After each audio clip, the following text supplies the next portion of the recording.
Hi drummers, Garey Williams here, your Drumset mastermind and creator of the Drumset Artistry Mastermind group.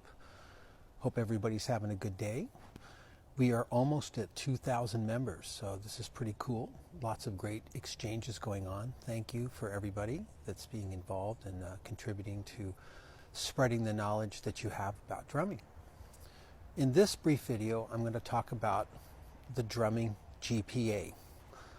We've all heard GPA, of course. It's grade point average, and we associate that with mostly academic-oriented classes. If you were a band student in public school, you certainly got a grade for band class like you would for any other class. But for me, I used to say thank God for band because I didn't really study my academic subjects very much. I was too busy indulging and practicing and drawing pictures of drum sets and writing out beats. But of course, I got an A in band, so that kept me alive.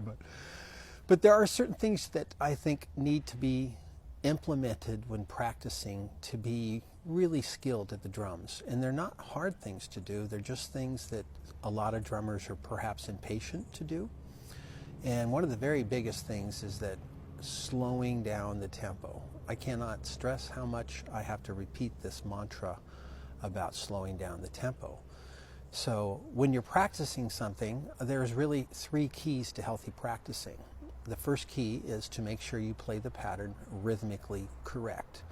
Oftentimes our ability to sustain a pattern has to do with our choice in tempo or speed. So if you're going too fast, then it's like falling off a bike and crashing. So you want to maintain your balance, keep the groove going, and oftentimes this requires you to play it slow. So playing it rhythmically correct should be the goal. Whatever the tempo is secondary to importance. It's more about making sure it's right. The second of the three keys of healthy practicing is to play it dynamically correct. Paying attention to the volume of the different parts of a drum beat, for example, making sure you can hear the hi-hat part clearly, the snare part clearly, the bass drum as well, so that everything is balanced. Of course, sometimes you'll be playing at different dynamic levels with different limbs. That's a different type of coordination, what I call dynamic coordination. But just generally getting together and understanding how to coordinate the body parts, generally speaking, at the beginning stages, things will be more even in volume. Oftentimes, things that don't sound correct rhythmically really are a dynamic thing. So if something is not smooth or even dynamically, it can be perceived as not smooth or even rhythmically.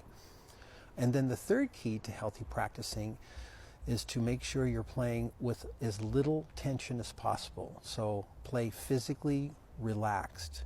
So oftentimes slowing down makes it possible for your muscles to calm down, relax, and be able to play the patterns. And then another component to this that's sort of added to all this is this ability to hear things, or what's referred to as aural coordination. Not only do you need to have the ability to physically coordinate things, but you need to have the ability to hear how the parts fit together.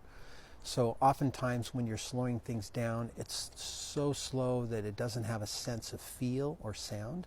So you kind of have to think your way out of it, to borrow a Tommy Igoe description.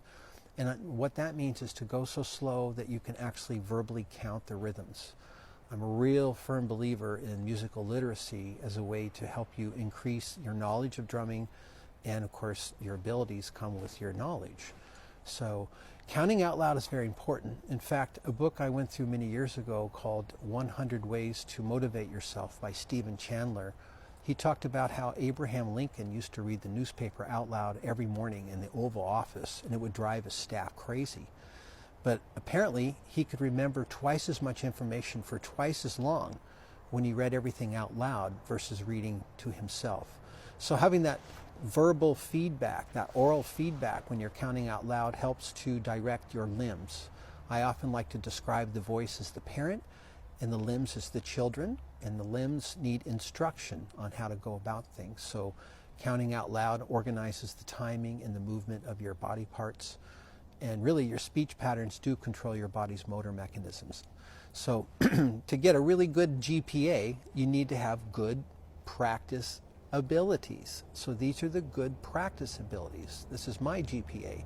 So make sure you play things rhythmically correct, dynamically correct, and physically relaxed and slow things down and count out loud. If you do some of those things, you'll get good very fast, because as I often say, if you want to get good fast, go slow, because once you go slow enough, you can actually play it, and once you can play it, then you can increase the speed. Okay, so there's my little blurb on a drummer's GPA. So I hope that helps, and until then, stay nice to yourself, keep practicing, and we'll see you on the next video. Take care, have a great day. Bye-bye.